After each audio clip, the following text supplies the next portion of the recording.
Bonjour les amis, je crois que vous êtes tous d'accord avec moi. Dans la tradition chrétienne, on a l'habitude de chercher une bénédiction, de demander à Dieu d'être béni, ou peut-être de bénir quelqu'un d'autre.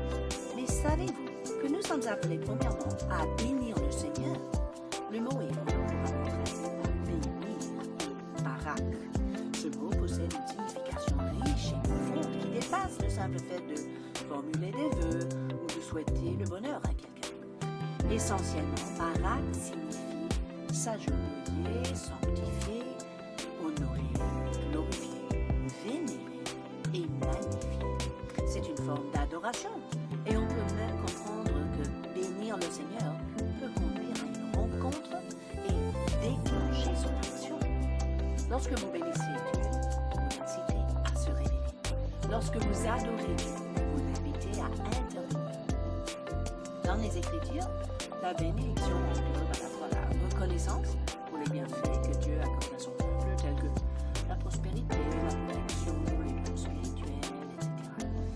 Et l'acte humain de bénir autrui, souvent en magnifiant la nature de Dieu lui-même et faisant appel à la puissance divine pour qu'il agisse. D'autres termes, si vous voulez bénir votre entourage, vous commencez en bénissant le Seigneur.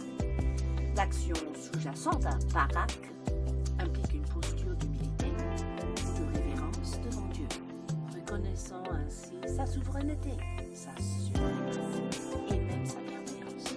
Bénir le Seigneur veut dire donc se soumettre à sa seigneurie, mais aussi à tout ce qui comprend sa nature, à sa bonté, à son amour, à sa sagesse, à sa générosité.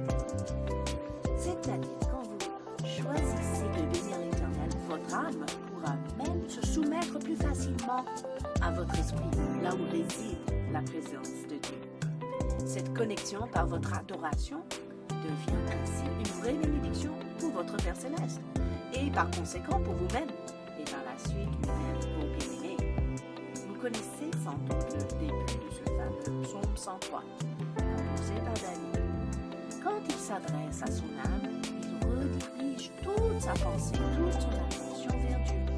Ce positionnement a comme effet l'adoration, puis il est saisi par cette réalité de l'intervention divine. Ça commence par « Mon âme bénit l'Éternel ».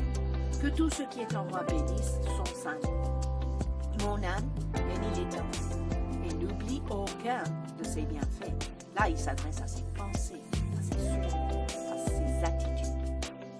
C'est lui qui pardonne toutes tes iniquités, qui guérit toutes tes maladies. C'est lui qui délivre ta vie de la fosse, qui te couronne de bonté et de miséricorde. C'est lui qui rassasie de bien ta vieillesse, qui te fait rajeunir comme l'aigle. Nous avons tous cité ce passage dans nos prières, n'est-ce pas? Mais parfois, nous oublions de nous approprier. Encore plus loin, dans ce même psaume 103, son adoration exprimée révèle magnifiquement le cœur de Dieu. Regardez avec moi, versets 8 à 12 et 19 à 22. L'Éternel est miséricordieux et compatissant, lent à la colère, riche en bonté. Il ne conteste pas sans cesse, il ne gagne pas sa colère à toujours. Il ne nous traite pas selon nos péchés, il ne nous punit pas selon nos iniquités. Autant les cieux sont élevés au-dessus de la terre, autant sa bonté est grande pour ceux qui le craignent. Autant l'Orient est éloigné de l'Occident, autant il éloigne de nous nos transgressions. Bénis l'Éternel, ô mon âme, que tout ce qui est en moi bénisse son saint nom. Alors, on peut dire que la bénédiction est autant un acte d'adoration qu'on fait qu'une grâce reçue. En fait, le concept hébreu enseigne que la bénédiction est profondément relationnelle. Elle est donnée à Dieu, elle émane de Dieu et elle se transmet à travers nous aux autres. C'est comme un cycle puissant, vertueux, bénéfique, qui contribue à l'élargissement de son royaume sur la terre. Voici plusieurs versets qui approfondissent la compréhension de cet aspect circulaire de la bénédiction. Psaume 115, lisez de versets 11 à 18. Je résume. Vous qui craignez l'Éternel, confiez-vous en l'Éternel. Il est leur secours et leur bouclier. l'Éternel se souvient de nous. Il bénira. Amen. Plus loin, soyez bénis par l'Éternel qui a fait les cieux et la terre. Puis à la fin, nous bénirons l'Éternel dès maintenant et à jamais. Louez l'Éternel. Jérémie 17, 7 à 8. Béni soit l'homme qui se confie en l'Éternel et duquel l'Éternel est la confiance. Il sera comme un arbre planté près des eaux, qui étend ses racines, qui ne perd pas ses feuilles. Il sera point en année de la sécheresse, il ne cessera point de porter du fruit. C'est très similaire au cycle de l'eau.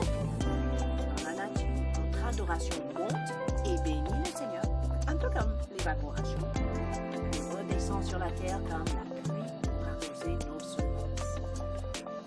Ces passages-là, parmi d'autres, mettent en lumière cette dimension à double sens de la bénédiction, ce qui souligne encore une fois que notre adoration est un échange divin.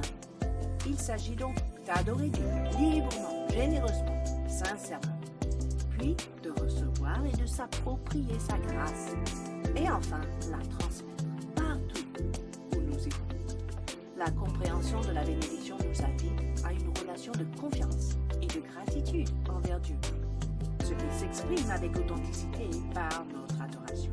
Pensez-y la prochaine fois que vous vous apprêtez à bénir le nom de l'Éternel et incorporez cette découverte dans votre vie d'adoration.